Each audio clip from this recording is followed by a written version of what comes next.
हर धड़कन में एक राज होता है, हर धड़कन में एक राज होता है, हर बात को बताने का एक अंदाज होता है। जब तक ठोकर न लगे बेवफाई की, हर किसी को अपने प्यार पर नाज होता है।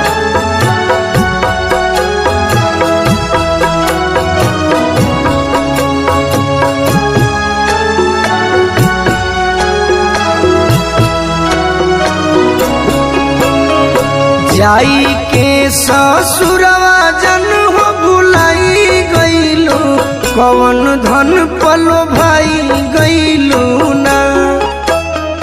जाई के ससुरवा जन हो भुलाई गईलू, कवन धन पलो भाई गईलू ना। पियवा के पाके अपना यारवा के जियते मुआई गईलू ना। पियवा के पाके अपना यारवा के जियते मुआई गईलू ना। आंसू न होते तो आंखें इतनी खूबसूरत न होती, आंसू न होते तो आंखें इतनी खूबसूरत न होती। दर्द न होता तो खुशियों की कीमत न होती। पूरी करता रब यूं ही सबकी मुरादें, तो इबादत की कभी जरूरत न होती।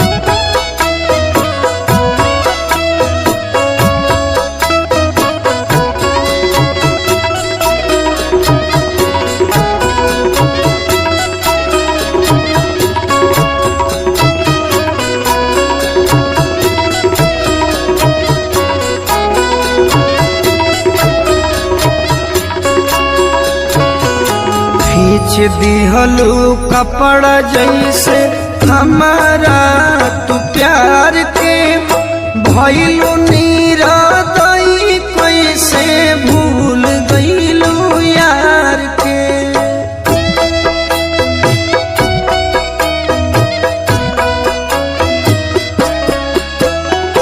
खींच दिहलू कपड़ा जैसे हमारा तू प्यार के,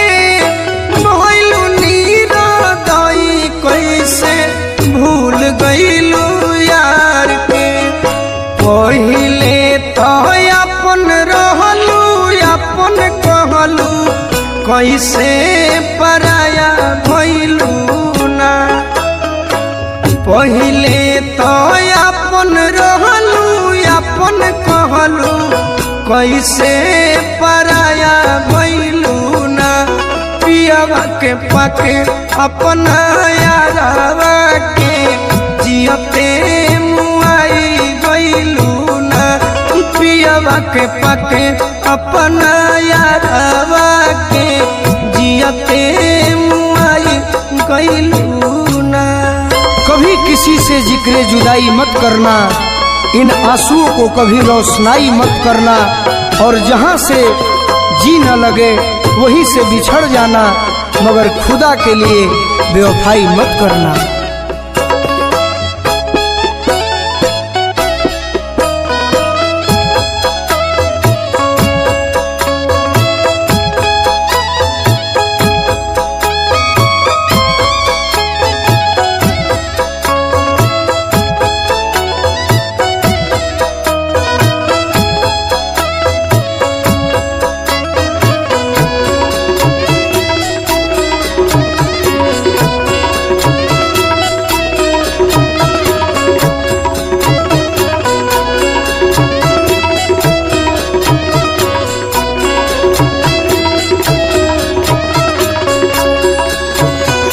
डोली में बैठते बदल गईल बोली, जहरा जिंदगिया में दिहलू तू घोली।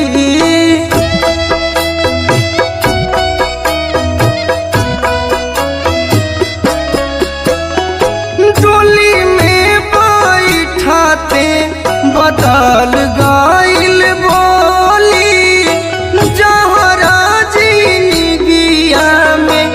दिहलू तू घोल। जान जान कही जनम ले लिहलू, मिठुरी का साई भइलू ना।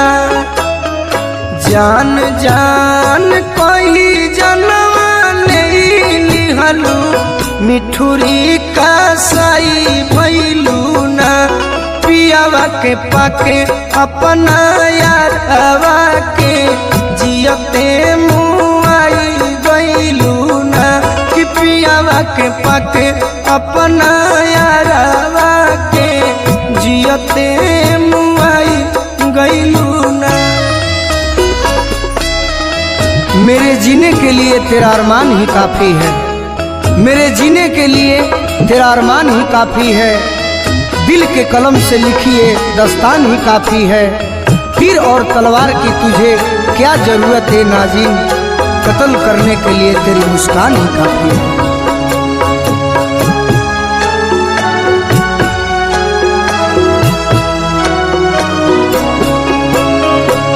कवना गलतिया के दिहलू तू साजा अभिले ना जनले पिंटू प्रेमी गोलू राजा।